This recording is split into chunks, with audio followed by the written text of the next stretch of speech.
আপনারা কি জানেন, হিন্দু শাস্ত্রে বলা হয়েছে এমন ৭ জন ব্যক্তির কথা যারা এখনও পৃথিবীতে জীবিত আছেন। তারা জন্ম নিয়েছিলেন হাজার হাজার বছর আগে, তবুও তারা মৃত্যুর স্বাদ পাননি, কারণ তারা চিরঞ্জীব। কিন্তু কেন? কি সেই গোপন কারণ? চলুন জেনে নিই ৭ চিরঞ্জীবদের পুরো কাহিনী, যারা অমর, অদৃশ্য, কিন্তু আজও জীবিত। দ্রোণাচার্যের পুত্র অশ্বত্থামা জন্ম থেকেই ব্রহ্মাস্ত্র ধারণের যোগ্য ছিলেন। তিনি কুরুক্ষেত্র যুদ্ধে কৌরব পক্ষের একজন গুরুত্বপূর্ণ যোদ্ধা ছিলেন। যুদ্ধের শেষে রাতের অন্ধকারে ঘুমন্ত অবস্থায় তিনি পাণ্ডবদের ৫ পুত্রকে হত্যা করেন। এই নিষ্ঠুর কাজের জন্য শ্রীকৃষ্ণ তাকে অভিশাপ দেন। শ্রীকৃষ্ণ বলেন, তুমি ১০০০ বছর বেঁচে থাকবে, কিন্তু কখনো শান্তি পাবে না। তোমার শরীরে চিরকাল ক্ষত থাকবে, রক্ত আর পুঁজ ঝরবে, তবুও তুমি মৃত্যুর স্বাদ পাবে না।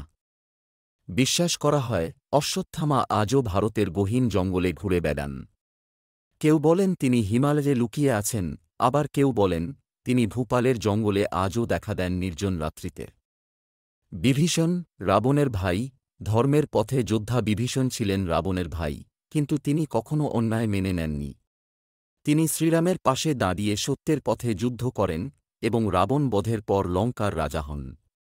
শ্রীরাম তাকে আশীর্বাদ করেন, তুমি চিরকাল বেঁচে থাকবে এবং ধর্মের রক্ষক হিসেবে কাজ করবে। বিশ্বাস করা হয় বিভীষণ আজও পাতাল লোকের রাজা হিসেবে বিরাজ করছেন এবং সত্য ও ন্যায়ের রক্ষায় নিযুক্ত আছেন। হনুমান ছিলেন বজরংবলী, অঞ্জনীপুত্র, বাজুপুত্র, অসীম শক্তির ধারক। তিনি শ্রীরামের প্রতি অপরিসীম ভক্তি ও আনুগত্য দেখিয়েছিলেন। শ্রীরাম তাকে আশীর্বাদ করেন, যতদিন এই পৃথিবীতে আমার নাম উচ্চারিত হবে, ততদিন তুমি বেঁচে থাকবে এবং ভক্তদের রক্ষা করবে। বিশ্বাস করা হয় হনুমান আজও জীবিত। যেখানে সেখানে ভক্তিভরে জয় শ্রীরাম ধ্বনি ওঠে, সেখানে তিনি অদৃশ্যভাবে উপস্থিত থাকেন। বেদব্যাস, জ্ঞানের জ্যোতির্ময় ঋষি বেদব্যাস হলেন মহাভারতের রচয়িতা ও হিন্দু ধর্মের অন্যতম জ্ঞানী ঋষি। তিনি বৈদিক জ্ঞানকে শ্রেণীবদ্ধ করেন এবং সমস্ত পুরাণ, উপনিষদ রচনা করেন। তাকে বলা হয় ব্যাসদেব, যিনি মানবজাতিকে আধ্যাত্মিক আলো দেখিয়েছেন। তিনি জীবদ্দশায়ী অমরত্ব লাভ করেন। বিশ্বাস করা হয় বেদব্যাস আজও হিমালয়ের কোনো গুহায় তপস্যা করছেন। তিনি আবার ফিরে আসবেন কল্কি অবতারের আগমনের সময় এবং নতুন যুগে ধর্মের পুনঃপ্রতিষ্ঠা করবেন। রাজা মহাবলী ছিলেন এক মহাজ্ঞানী ও ধার্মিক অসুর রাজা। তিনি স্বর্গ, মর্ত্য আর পাতাল সব জয় করেছিলেন নিজের দানশীলতা ও শক্তির মাধ্যমে। এই কারণে দেবতারা শঙ্কিত হয়ে যান এবং বিষ্ণুর কাছে সাহায্য চান। বিষ্ণু তখন বামন অবতারে এসে মহাবলীর কাছে ৩ পা জমি চান। মহাবলী সম্মত হন। বামন ১ পায়ে আকাশ, ১ পায়ে মর্ত্য জয় করেন। তৃতীয় পা রাখার জায়গা না থাকায় মহাবলী নিজের মাথা দেন।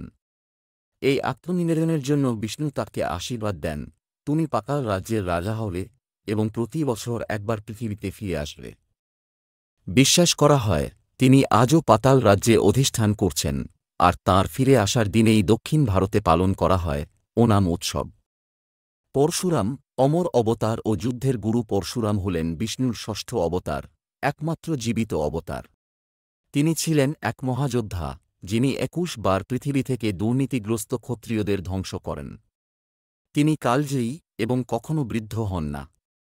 তাঁর লক্ষ্য ছিল ধর্ম প্রতিষ্ঠা এবং অসত্যের বিনাশ।